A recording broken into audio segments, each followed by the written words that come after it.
The sound of my husband whispering angrily into his phone at 2 in the morning was what first made my heart sink into my stomach.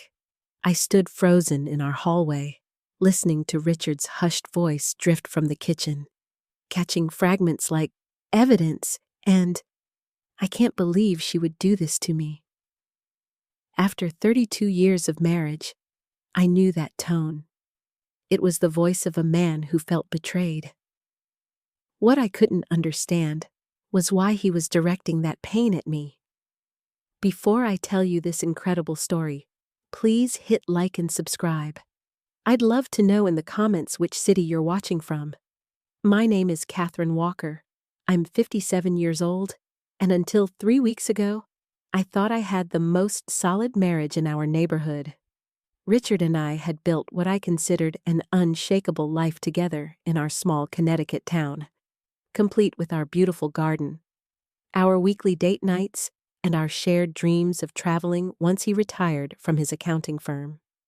We'd weathered job losses, health scares, and the typical ups and downs that come with 3 decades together. Never once had either of us questioned the other's faithfulness. That's what made this situation so devastating. Someone had been systematically poisoning my husband against me, feeding him lies so carefully crafted that even Richard, who knew me better than anyone, was starting to believe them. The architect of this destruction was my mother-in-law, Evelyn Masters, Richard's 73-year-old mother, who had moved in with us 6 months earlier after breaking her hip. Evelyn had never particularly liked me, but I'd always attributed her coldness to the natural adjustment period of a mother watching her son choose a life partner. She was a sharp, intelligent woman who had worked as a secretary for a law firm for 40 years before retiring, and she possessed an almost uncanny ability to remember details and present them in ways that supported whatever narrative she wanted to tell. What I hadn't realized until recently was just how much Evelyn resented sharing Richard's attention and how far she was willing to go to drive a wedge between us. Living in our guest room had given her a front-row seat to our daily routines, and she'd been using that access to collect innocent moments and twist them into something sinister. A friendly conversation with our mail carrier became evidence of an inappropriate relationship. My twice-weekly yoga classes were suddenly suspicious absences that couldn't be accounted for. Even my habit of checking my phone during dinner had transformed, in Evelyn's retelling, into secret communication with a lover. The family dynamics had shifted dramatically since Evelyn's arrival. Richard, who had always been attentive and communicative with me, started becoming distant and questioning.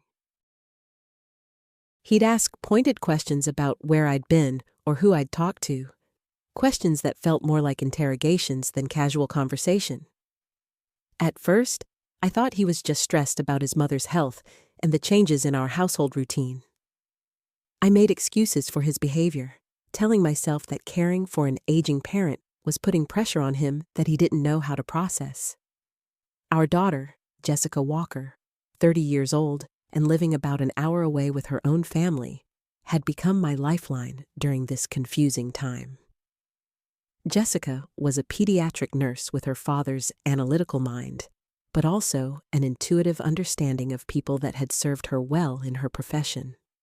She visited every Sunday for family dinner, and over the past month, she'd started noticing the tension in our house. Jessica had always had a complicated relationship with her grandmother, respecting Evelyn, but never quite feeling comfortable around her sharp tongue and critical observations. During our last few Sunday dinners, Jessica had pulled me aside with growing concern, asking if everything was okay between her father and me. She could see the strain in our interactions, the way Richard would barely make eye contact with me, and how Evelyn would insert herself into every conversation with pointed comments designed to make me look bad. Jessica had started staying longer after dinner, helping me clean up while trying to understand what was happening to our family. The fourth person who became crucial to unraveling this mystery was my closest friend, Linda Morrison, who lived just 3 streets over. Linda and I had met 15 years ago when we both volunteered for the library's annual book sale, and we'd maintained a friendship built on morning walks, shared gardening tips, and the kind of honest conversations that only happen between women who truly trust each other. Linda was recently divorced and had developed a keen eye for relationship manipulation after her own experience with a husband who had gradually isolated her from friends and family. Linda had been the first person to suggest that something wasn't quite right about the timing of Richard's behavior change and Evelyn's move into our house.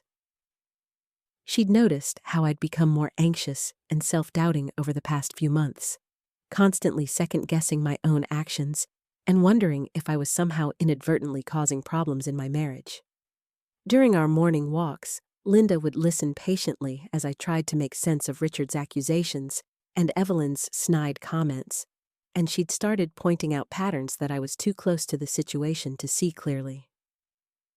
The breaking point came last Tuesday when I discovered Richard going through my purse while I was in the shower. When I confronted him about it, he claimed he was looking for receipts because Evelyn had mentioned seeing me spend money at places I hadn't told him about. The accusation was so far from the truth and so unlike the Richard I'd always known that I realized something was seriously wrong. This wasn't just marital stress or empty nest syndrome. Someone was deliberately sabotaging my marriage. That's when I decided to start paying closer attention to exactly what Evelyn was doing when Richard and I weren't in the same room. I began listening more carefully to her phone conversations, watching her interactions with Richard when she thought I wasn't around, and documenting the little comments and suggestions she made that seemed designed to make him suspicious of me. What I started to uncover was a calculated campaign of psychological manipulation that was more sophisticated and cruel than I could have imagined. The trap I'd missed finally sprang shut. On Wednesday afternoon, while Evelyn was taking her usual nap and Richard was at work, I decided to clean out the guest room more thoroughly.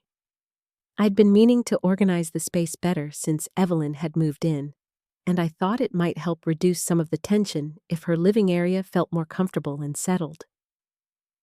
As I was dusting the dresser she'd been using, I accidentally knocked over a small jewelry box. When it fell, the bottom panel shifted, revealing a hidden compartment I hadn't noticed before. Inside were several printed emails and what appeared to be screenshots of text messages, all carefully organized in a manila folder. My hands trembled as I picked up the first page. It was an email printed from Richard's account, but the timestamp showed it had been sent while he was at work last month. The message was addressed to someone I'd never heard of, describing intimate details about our marriage and expressing dissatisfaction with our relationship.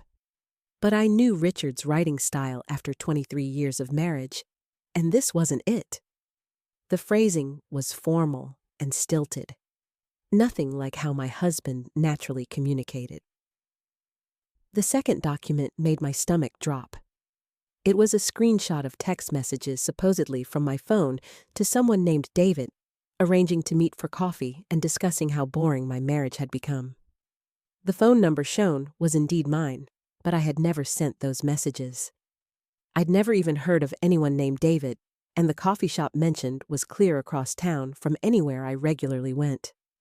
I sat on the edge of the bed, staring at the evidence that had been manufactured to destroy my marriage. There were at least a dozen more documents in the folder, each one more damaging than the last. Bank statements that had been altered to show purchases I'd never made, printed social media conversations I'd never had, even a hotel receipt with my name on it from a weekend when I'd actually been home caring for Evelyn during a particularly bad bout with her arthritis.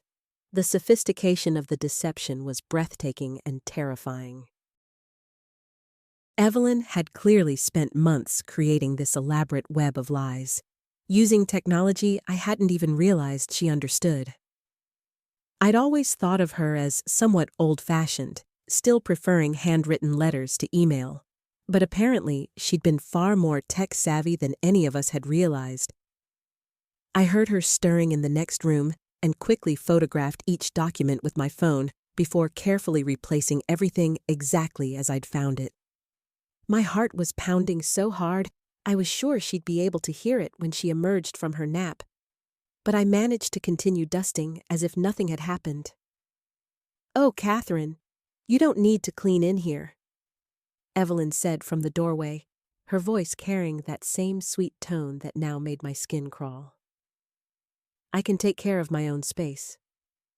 "It's no trouble at all," I replied, keeping my voice steady. "I was just tidying up a bit. Did you have a good rest?" She nodded, but her eyes were scanning the room carefully, as if checking to make sure nothing had been disturbed. "Yes, thank you. Is Richard coming home soon? I wanted to talk to him about something I noticed yesterday." The casual way she said it sent chills down my spine. Now that I knew what she was doing, I could hear the calculation behind every seemingly innocent comment. "He'll be home around 6, as usual," I said. "Is everything all right?" "Oh, I'm sure it's nothing important," she said with a dismissive wave, but her smile didn't reach her eyes. "Just something about a phone call I thought I heard you making yesterday afternoon. Probably just my old ears playing tricks on me." I knew there had been no phone call yesterday afternoon. I'd been in the garden for most of the day, and Evelyn had been sitting on the back porch where she could see me clearly. This was just another piece of the puzzle, another small seed of doubt she was planning to plant in Richard's mind. After she went to the kitchen to start preparing dinner, I called Linda from my bedroom with the door closed. "I need to see you," I whispered into the phone. "Can you come over after dinner? It's important." "Of course," Linda said immediately, hearing the urgency in my voice. "Are you all right?" "I found something," I said. "Evidence. Real evidence of what she's been doing." "But Linda, it's so much worse than we thought." When Linda arrived that evening, Jessica was already in the kitchen helping with dishes, while Richard and Evelyn sat in the living room watching television. I managed to catch Linda's eye and gestured toward the back porch, and the three of us ended up outside under the pretense of enjoying the cooler evening air. "Mom's been acting strange all afternoon," Jessica said quietly as soon as we were out of earshot. "She keeps looking at you with this weird expression, and she made about 5 different comments to Dad about how you seemed nervous today." I pulled out my phone and showed them the photographs I'd taken of the fabricated evidence. Linda's face went white as she scrolled through the images, and Jessica's hands flew to cover her mouth. "This is insane," Jessica whispered. "Grandma did all this? How is this even possible?" "I don't know how she learned to manipulate documents like this," I said. "But she's been building a case against me for months. Every time Richard gets suspicious or accuses me of something, it's because she's shown him one of these fake pieces of evidence." Linda was studying the photographs more closely. "Catherine, this goes beyond just wanting to cause trouble. This level of planning and deception, it's like she's trying to completely destroy your marriage. But why? What does she gain from this?" Before I could answer, we heard the sliding door open behind us. All three of us turned to see Evelyn stepping onto the porch, her expression unreadable in the dim light from the kitchen windows. "I hope I'm not interrupting anything important," she said sweetly, but there was something dangerous in her voice that made my blood run cold. My heart hammered against my ribs as Evelyn stepped fully onto the porch, closing the sliding door behind her with deliberate slowness. The three of us stood frozen, my phone still clutched in Linda's hands with the incriminating photographs clearly visible on the screen. "Just getting some fresh air, Mom," Jessica said quickly, but her voice came out higher than usual. "It's such a nice evening." Evelyn's eyes moved between us, lingering on each face before settling on the phone in Linda's hands. "How lovely that you could join us tonight, Linda. You seem to be here quite often lately." She took a step closer, and I instinctively moved to position myself between her and Linda. "Linda's always welcome here," I managed to say, surprised by how steady my own voice sounded. "She's family." "Of course she is," Evelyn said, but the sweetness in her tone felt like poison. "I was just thinking how nice it must be to have such a close friend, someone you can share all your secrets with." The implication hung in the air like a threat. Jessica cleared her throat nervously and glanced between her grandmother and me, clearly sensing the undercurrent of tension, but not fully understanding its source. "We should probably head back inside," Jessica suggested. "Dad's probably wondering where everyone went." "Actually," Evelyn said, settling into one of the porch chairs as if she had all the time in the world, "I think this is the perfect opportunity for us all to have a little chat. Woman to woman, so to speak." Linda finally found her voice. "What exactly did you want to chat about, Evelyn?" "Oh, just family things." The importance of honesty in a marriage. How devastating it can be when trust is broken. Evelyn's gaze fixed on me with an intensity that made my skin crawl. "Catherine, dear, you've seemed so tense lately, almost like you're carrying some terrible burden." I realized in that moment that she knew. Somehow she knew that I'd discovered her fabricated evidence, and this wasn't a casual conversation. This was a confrontation, and she was testing to see how much I'd figured out. "I think we're all just tired," I said carefully. "It's been a long day." Evelyn leaned back in her chair, studying me with those sharp eyes. "You know, I was telling Richard earlier about some concerns I've been having, about changes I've noticed in you over the past few months." Jessica frowned. "What kind of changes, Grandma?" "Oh, nothing too dramatic. Just little things. Phone calls at odd hours, new clothes, a certain distance from your father that wasn't there before." Each word was calculated, delivered with the precision of someone who had been planning this conversation. Sometimes, when people start keeping secrets, it's because they have something to hide. Linda stepped forward, and I could see anger flashing in her eyes. "That's quite an accusation, Evelyn. Do you have any actual basis for these concerns, or are you just speculating?" "I have eyes, don't I?" "I've been watching this family for months now, and I can see when something isn't right." Evelyn's voice remained calm, but there was steel underneath. "A mother knows when her son is being hurt, even when he's too loyal to admit it himself." "That's enough," Jessica said suddenly, surprising all of us. "Grandma, I don't know what you think you've seen, but Mom hasn't been acting strange at all. If anything, you're the one who's been different since you moved in." Evelyn's composure cracked slightly, and for just a moment I saw something raw and desperate flash across her face. "Jessica, sweetheart, sometimes adults understand things that young people can't see. Your mother has been lying to this family, and I have proof." The words hung between us like a gauntlet thrown down. I felt Linda's hand find mine, and Jessica moved closer to my other side. Whatever game Evelyn had been playing, whatever careful manipulation she'd been orchestrating, it was coming to a head right here on this porch. "What kind of proof?"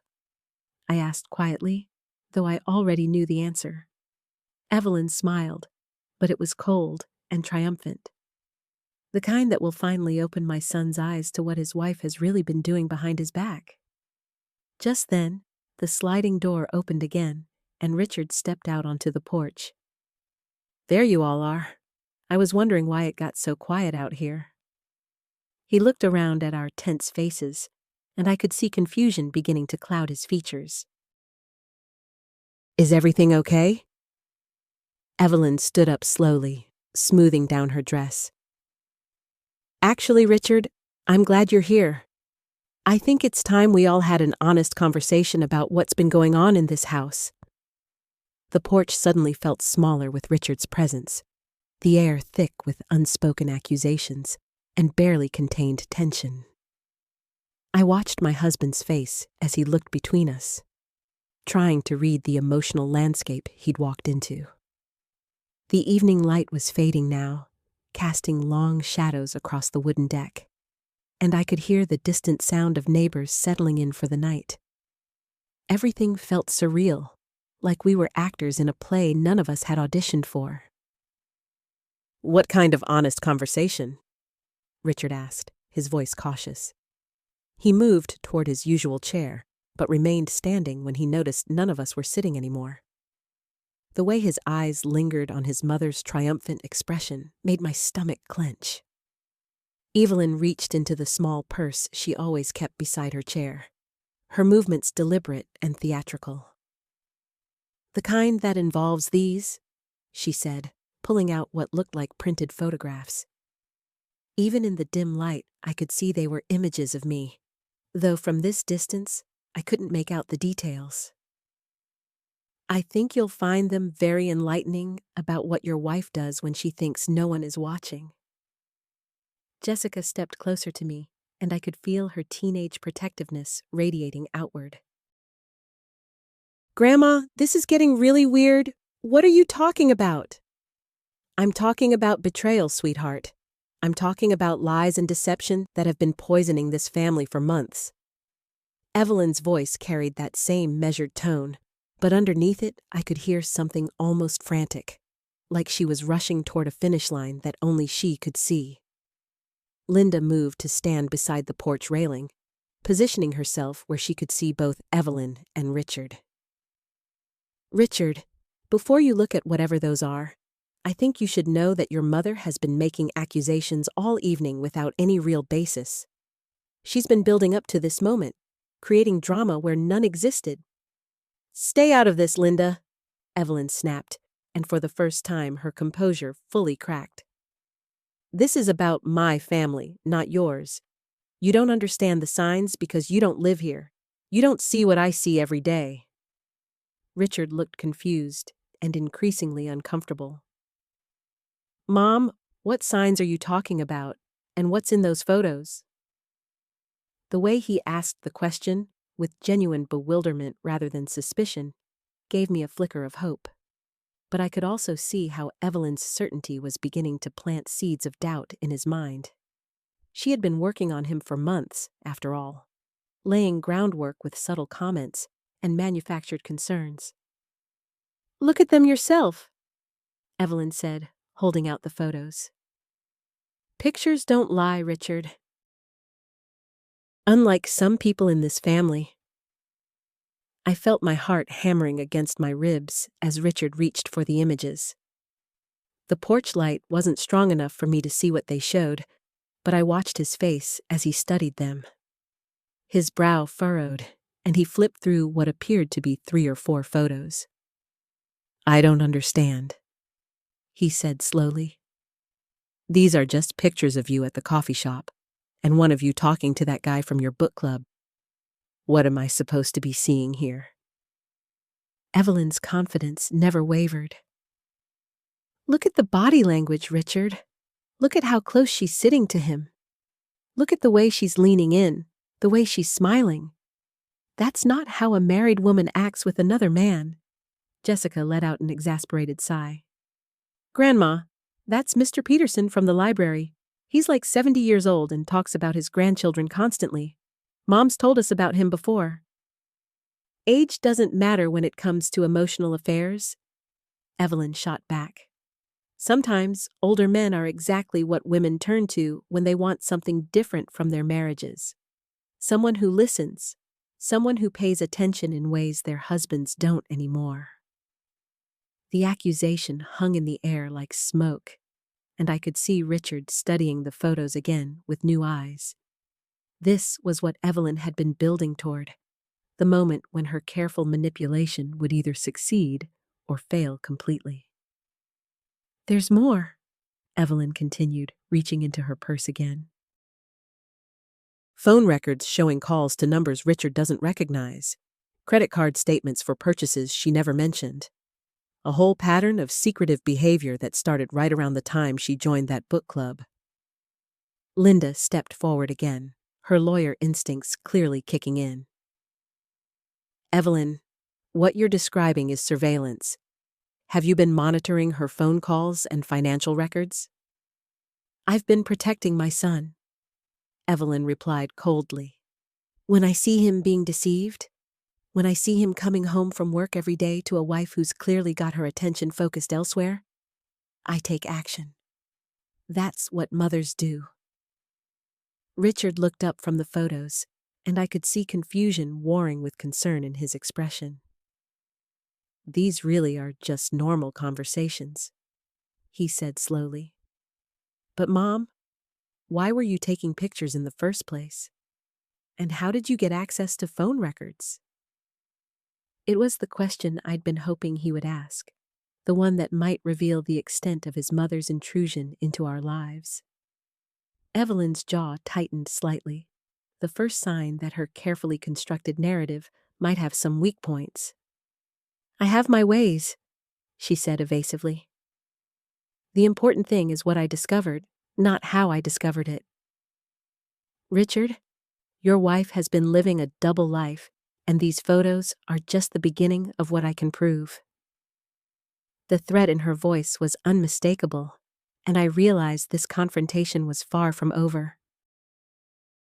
Whatever other evidence she thought she had, whatever other manipulations she'd been preparing, tonight was clearly meant to be the grand revelation that would turn my husband against me once and for all. I felt my chest tighten as I watched Richard's face cycle through emotions.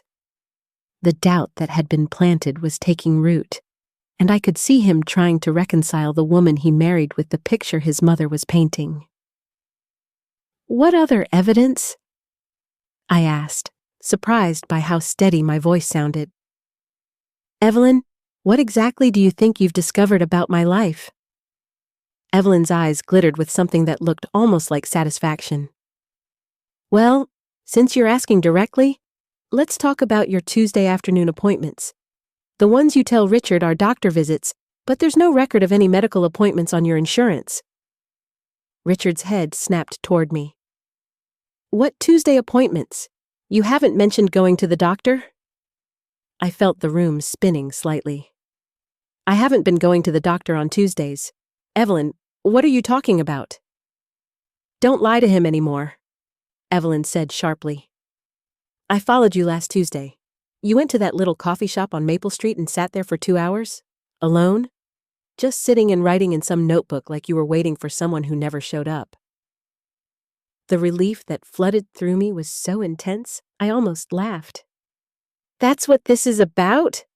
I go to Murphy's Coffee sometimes to write. It's quiet, and I can think there. Richard, you know I've been trying to start that blog about local history. But I could see the damage was already spreading. Richard was looking at me like he was trying to solve a puzzle, and Linda had gone very quiet, watching the dynamics play out with professional interest. Why wouldn't you just tell me you were going to coffee shops to write? Richard asked, and there was genuine hurt in his voice. Why make it seem like you're running errands or whatever? Because it felt silly, I admitted. Because I wasn't sure it would turn into anything, and I didn't want to make a big announcement about this creative project that might never happen. Evelyn scoffed. Creative project? That's what we're calling Secret Rendezvous now? Mom, that's enough, Richard said, but his tone was weary rather than firm. These explanations all sound reasonable, but the secrecy is what bothers me. We used to tell each other everything. Linda finally spoke up, and her voice carried the weight of someone who had been quietly analyzing everything she'd heard. Evelyn, I need to ask you something directly. How did you get access to her insurance records? How are you tracking her movements and monitoring her phone calls? Because what you're describing sounds like stalking. The word hung in the air like a bomb. Evelyn's face went rigid, and for the first time since she'd arrived, she looked genuinely rattled. I am not stalking anyone, she said coldly. I am protecting my family from a woman who is clearly hiding things from her husband. But how? Linda pressed. How are you getting this information? Are you following her regularly? Do you have access to accounts that aren't yours?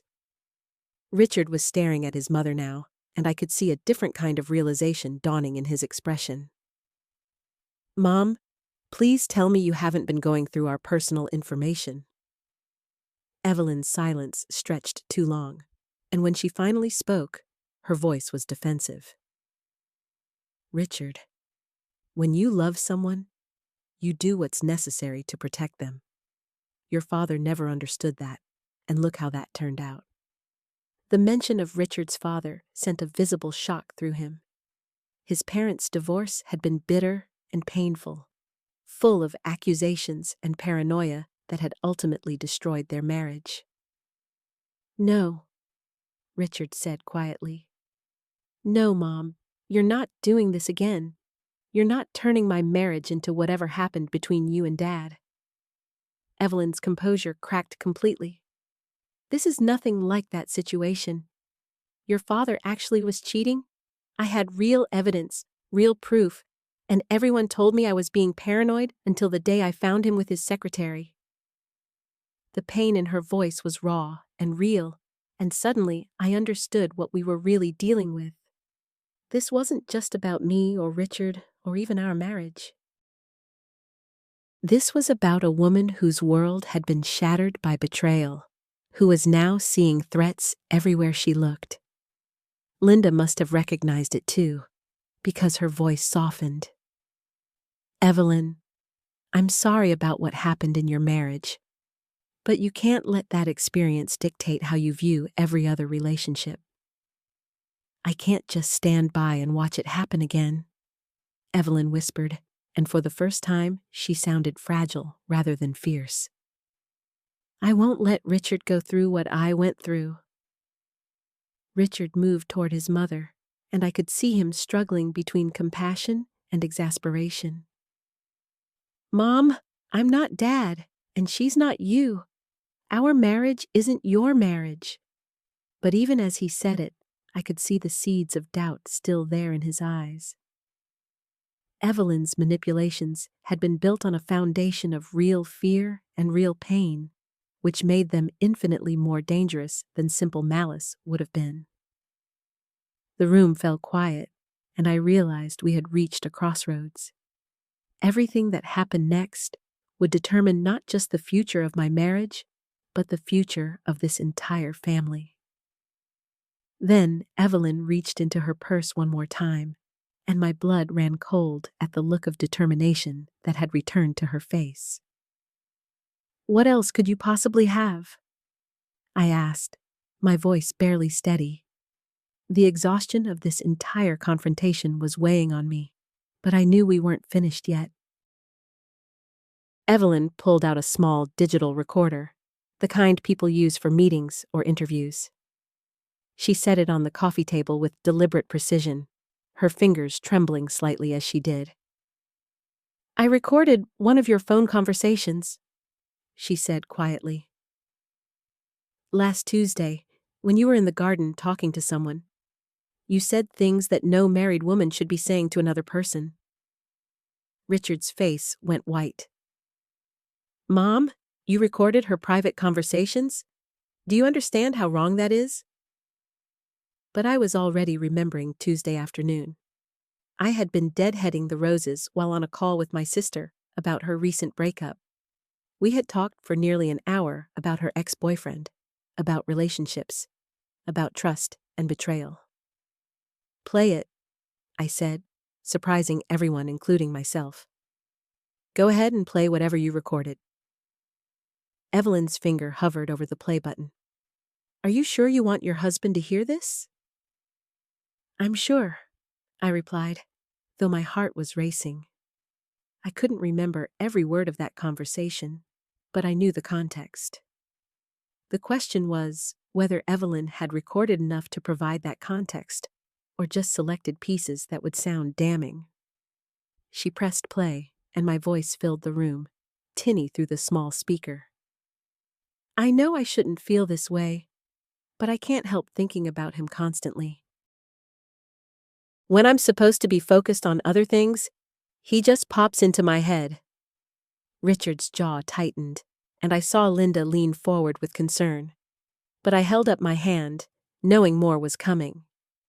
My recorded voice continued. The problem is, I think about what it would be like if things were different. If I had made different choices. Sometimes I wonder if I settled too quickly.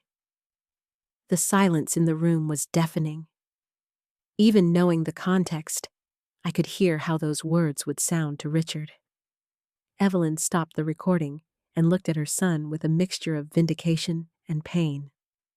That's not the whole conversation, I said quickly.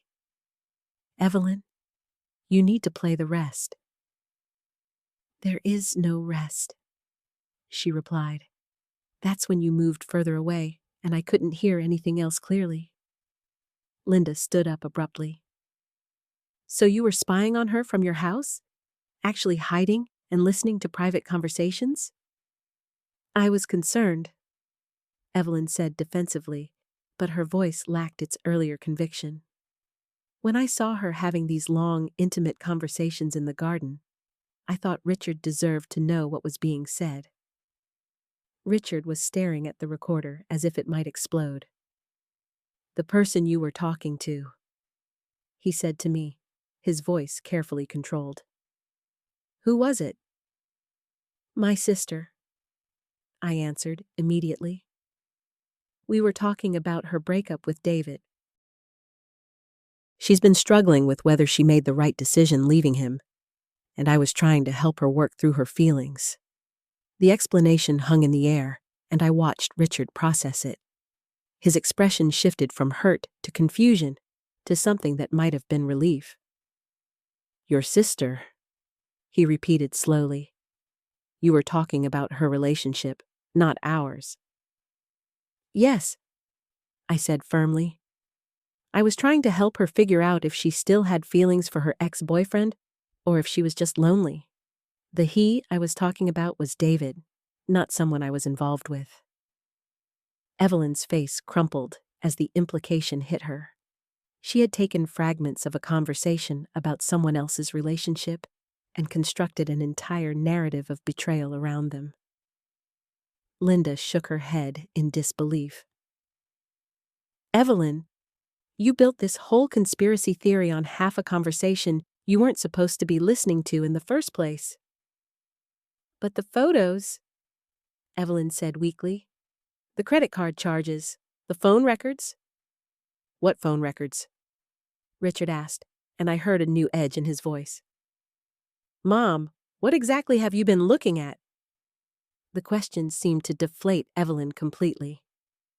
She sat back in her chair, suddenly looking every one of her 68 years. I may have looked at the phone bill when I was helping you organize your office last month. I noticed some numbers I didn't recognize. You went through our phone bill? Richard's voice was rising again. Mom, that's a massive violation of privacy. And those numbers you didn't recognize could be anyone. Doctors, work contacts, service calls. I was trying to protect you, she whispered, but the fight had gone out of her voice entirely. I found myself looking at this woman who had caused me so much anguish over the past few weeks, and instead of anger, I felt something closer to pity. She was trapped in a cycle of fear and suspicion that had probably started long before her own marriage ended. Evelyn, I said gently, I understand that you're scared. What happened in your marriage was traumatic, and I can see how it would make you want to protect Richard from going through the same thing. But this isn't protecting him. This is damaging our relationship and hurting all of us. She looked up at me with red-rimmed eyes. I just couldn't bear to watch him get hurt the way I was hurt. Richard moved to sit on the arm of his mother's chair, placing a careful hand on her shoulder. Mom, I know Dad's affair devastated you, But you can't live in fear that every relationship is going to end the same way, and you definitely can't try to control other people's lives to prevent pain that might never come. Linda was watching this exchange with a thoughtful expression. Evelyn, have you ever talked to anyone about what happened in your marriage? A counselor or therapist? Evelyn shook her head quickly. I don't need therapy. I just need to make sure my family is safe. But your family isn't safe when you're creating chaos and mistrust, Linda said softly. You're creating the very problems you're trying to prevent. The truth of that statement seemed to hit Evelyn like a physical blow. She looked around the room at the three of us, and I could see her beginning to understand the damage she had caused. But before anyone could respond, Richard's phone buzzed with a text message, and when he glanced at it, his expression changed completely. We need to talk about this message, he said, holding up his phone. Because this changes everything. The room fell silent as Richard stared at his phone screen. The shift in his demeanor was so sudden and dramatic that I felt my stomach drop. Just moments before, we'd been making progress with Evelyn, and now his face had gone completely pale. Richard, what is it? I asked, trying to keep the panic out of my voice. He looked up at me, then at his mother, then back at his phone. It's a text from Marcus. I felt confused rather than alarmed. Marcus from your office? What could he possibly say that would change everything? Richard's jaw tightened as he read the message again. He says he needs to talk to me urgently about something he saw last week. Something about Sarah and a man at the coffee shop downtown. The blood drained from my face. I knew exactly what Marcus had seen, and it was completely innocent, but the timing couldn't have been worse. Richard, I can explain that. Evelyn sat forward in her chair, and I could see a spark of vindication in her eyes despite her earlier defeat. You see, I told you there were signs. Mom, don't, Richard said sharply, but his eyes were fixed on me. Sarah, what happened at the coffee shop? Linda looked between us all, clearly trying to understand the sudden shift in dynamics. Maybe everyone should take a breath before jumping to conclusions. I met with David from my old job, I said quickly. He's been trying to get me to come back to work for his new company. We met for coffee to discuss a potential position. Richard's expression didn't soften. David? Your old supervisor, David? The one you used to talk about all the time? I could hear the suspicion creeping into his voice, and it felt like all the progress we'd just made was crumbling in real time. Yes, but Richard, it was completely professional. I was going to tell you about it, but then all this started with your mother's accusations, and I didn't want to add fuel to the fire. So, you kept it secret? Evelyn said quietly, but her words cut through the room like a knife. I didn't keep it secret, I said, turning to face her. I postponed mentioning it because you had my husband convinced I was having an affair. How was I supposed to bring up having coffee with a male colleague in that environment? Linda nodded supportively. That makes complete sense, Sarah. You were already under suspicion for things you hadn't done. Of course you'd be careful about timing. But Richard was shaking his head.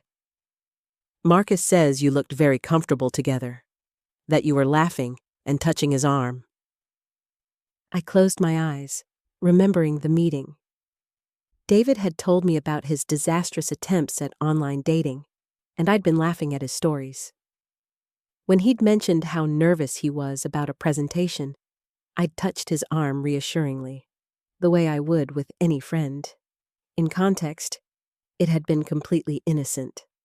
Through Marcus's eyes, I could see how it might have looked different. Richard, David was telling me about his dating disasters. I was laughing because his stories were funny. And yes, I probably touched his arm when I was encouraging him about a work presentation he was nervous about, the same way I'd comfort any friend. "But you didn't tell me about meeting with him," Richard said, and I could hear the hurt underneath the accusation. "Because of this exact reaction?" I said, gesturing around the room. "Because I knew that with everything your mother had been planting in your head, you wouldn't be able to hear it as what it actually was." Evelyn was watching this exchange with a complicated expression. She didn't look triumphant anymore. She looked troubled. "I don't understand. If it was innocent, why wouldn't you just tell him?" I turned to her, feeling exhausted. "Because, Evelyn, you had spent weeks convincing him that every phone call, every unexplained minute, every normal part of my life was evidence of an affair. How could I walk into that environment and casually mention having coffee with an attractive male colleague who used to supervise me?" Linda leaned forward. "Sarah's right. She was in an impossible position. If she'd mentioned it immediately, it would have seemed suspicious. If she waited, like she did, it would seem like she was hiding something. There was no way to win." Richard was quiet for a long moment, staring at his phone. When he looked up, his expression was conflicted. "But Marcus seemed to think there was something going on between you two." "Marcus doesn't know me," I said firmly. "He doesn't know David. He saw a snapshot of a longer conversation and made assumptions, just like you've been doing for weeks." The words hung in the air between us, and I watched Richard's face change as the parallel hit him. He'd been making assumptions based on incomplete information, just like Marcus was doing now. "Oh God," he said quietly. "This is exactly what I've been doing to you, isn't it?" Before I could answer, his phone buzzed again with another message from Marcus, and Richard's expression grew even more troubled as he read it. "What does it say now?" Linda asked gently.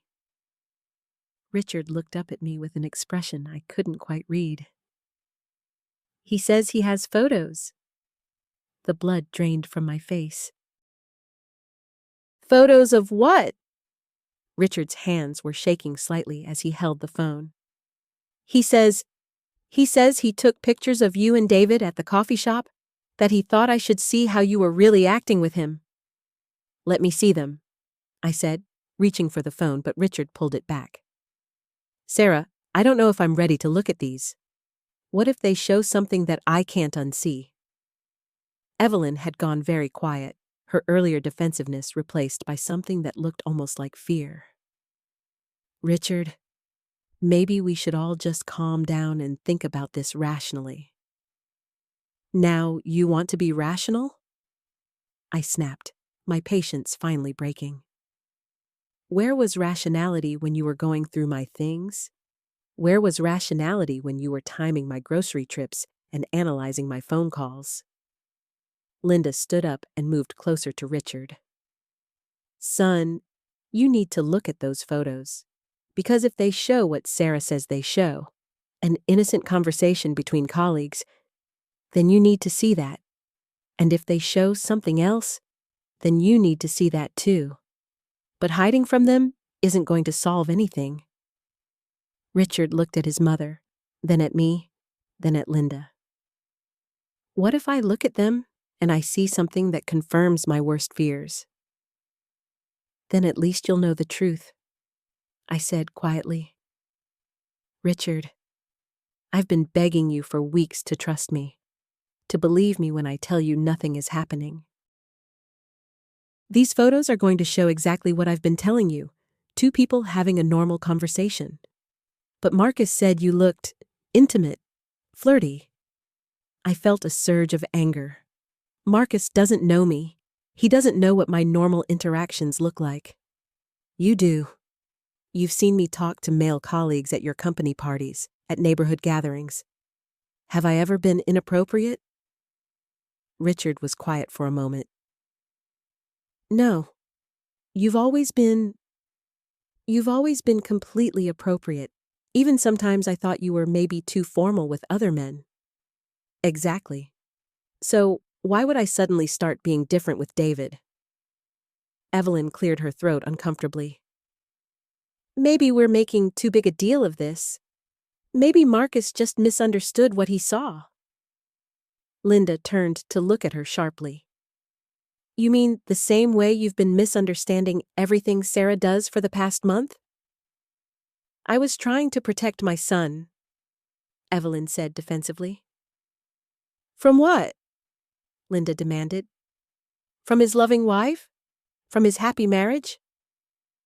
Evelyn, look at what you've done. Look at them. They're both miserable. I could see Richard struggling with the phone in his hands. Finally, he took a deep breath and opened the message thread. His face was tense as he scrolled through what Marcus had sent. We all watched him in silence. I found myself holding my breath, even though I knew what those photos would show. After what felt like an eternity, Richard's shoulders sagged. Oh, he said quietly. Oh, Sarah. What do they show? Linda asked gently. Richard looked up at me with tears in his eyes. They show exactly what you said. You're sitting across from each other at a small table. You're both laughing in one picture. In another, you're reaching across to touch his arm, but it's clearly just a friendly gesture. There's nothing romantic about it at all. He handed me the phone, and I looked at the photos Marcus had taken. They showed exactly what had happened. David and me having coffee, talking, laughing. The photos that Marcus thought were so damning just looked like two colleagues having a normal conversation. This is what I've been accused of having an affair over? I asked, showing the photos to Linda and then, reluctantly, to Evelyn. Evelyn looked at the pictures for a long time. When she finally looked up, her face had completely changed. The suspicion and hostility were gone, replaced by something that looked like shame. These just look like friends talking, she said quietly. Because that's exactly what we were doing, I said. Richard put his head in his hands. Sarah, I am so sorry. I've been such an idiot. These photos, they don't show anything inappropriate at all. Marcus made it sound like he'd caught you in some intimate moment, but this is just you being yourself. This is what I've been trying to tell you for weeks, I said, and I could hear the exhaustion in my own voice. Every single thing you and your mother have found suspicious has had a completely innocent explanation. Linda sat back down, looking relieved, but also concerned. Richard, the question now is, how are you going to rebuild the trust you've broken? Before Richard could answer, Evelyn spoke up in a voice I'd never heard from her before, small and uncertain. I think I need to tell you both something.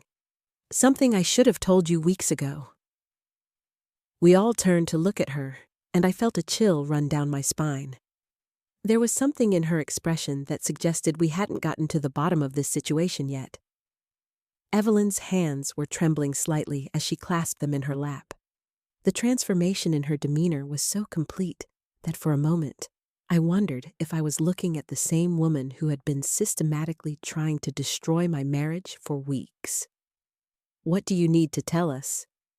Richard asked, his voice careful but not unkind.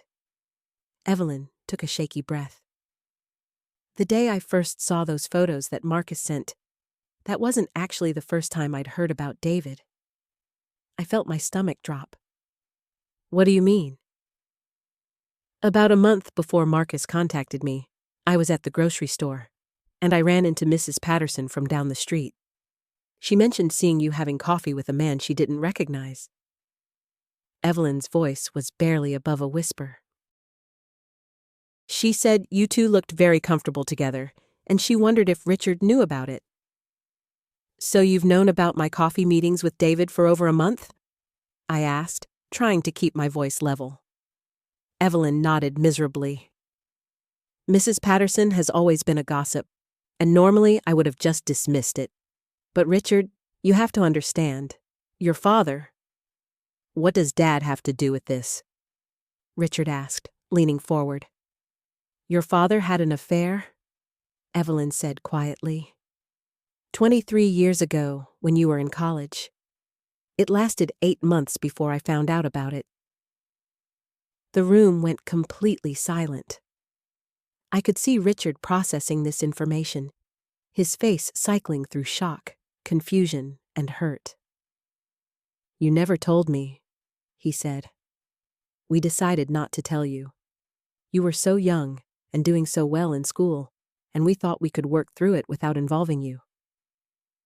Evelyn wiped at her eyes. We did work through it. Your father was genuinely sorry, and we went to counseling, and our marriage was stronger afterward. But Sarah, when Mrs. Patterson told me she'd seen you with another man, and then Marcus sent those photos, you thought history was repeating itself, Linda said gently. I was terrified for Richard. I remembered how devastating it was to discover that someone you trusted completely had been lying to you. I couldn't bear the thought of him going through that pain. Evelyn looked directly at me for the first time in weeks. I convinced myself that I was protecting him. I felt a complex mix of emotions washing over me.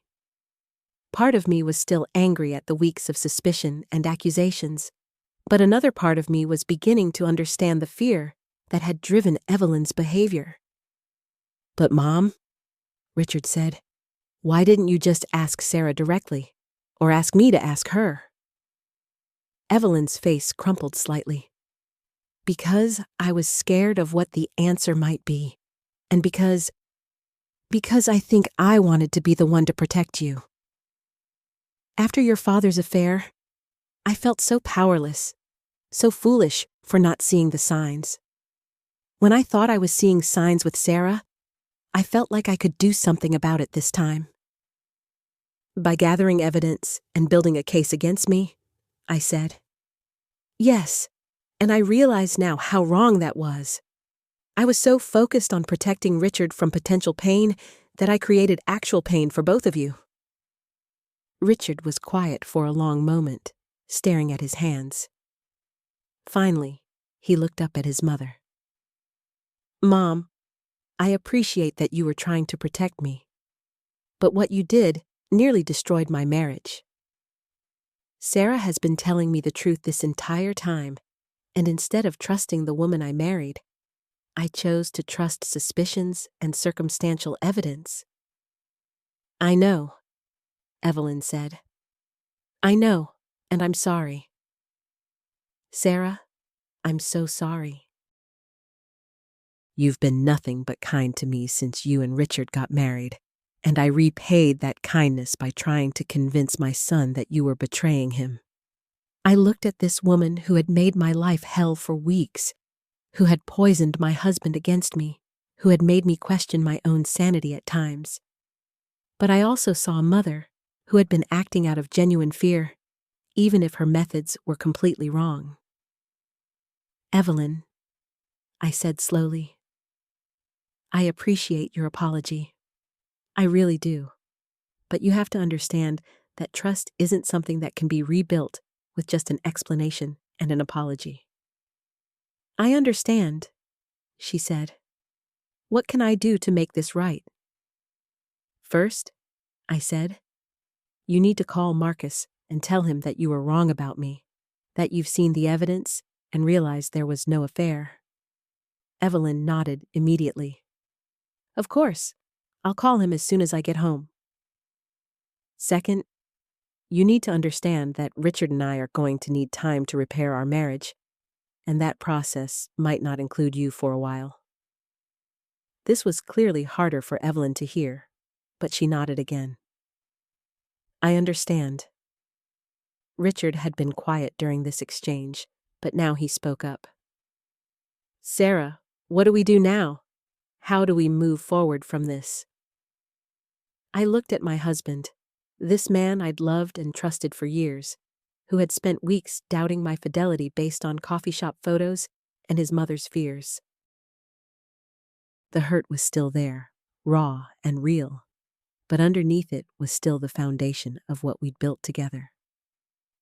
I don't know, I admitted.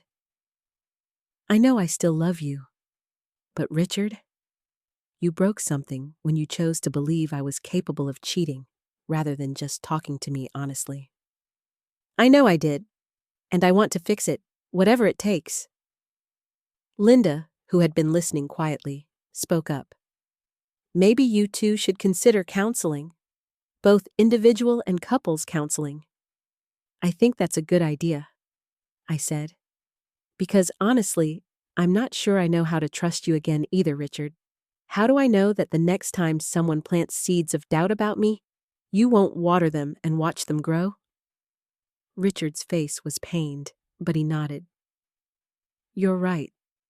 I need to figure out why I was so quick to believe the worst about you. That's on me, not on you. Evelyn cleared her throat softly. There's something else I need to tell you both.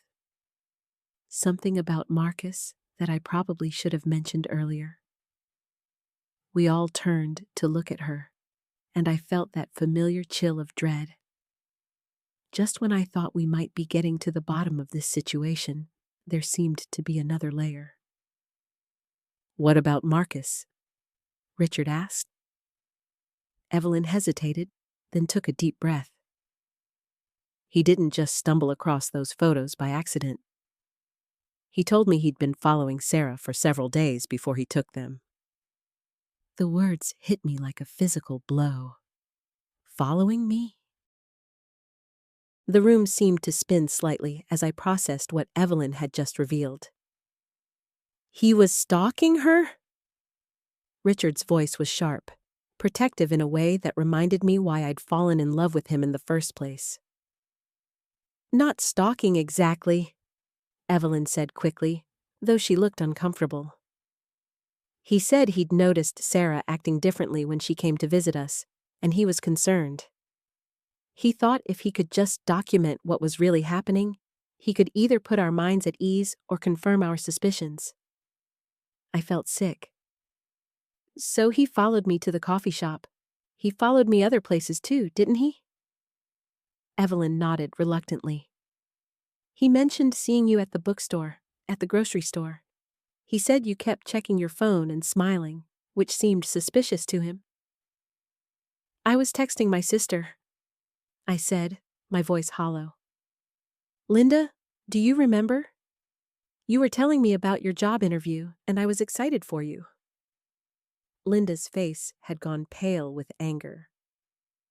So this man was following my sister around town like some kind of private investigator, and you thought that was appropriate?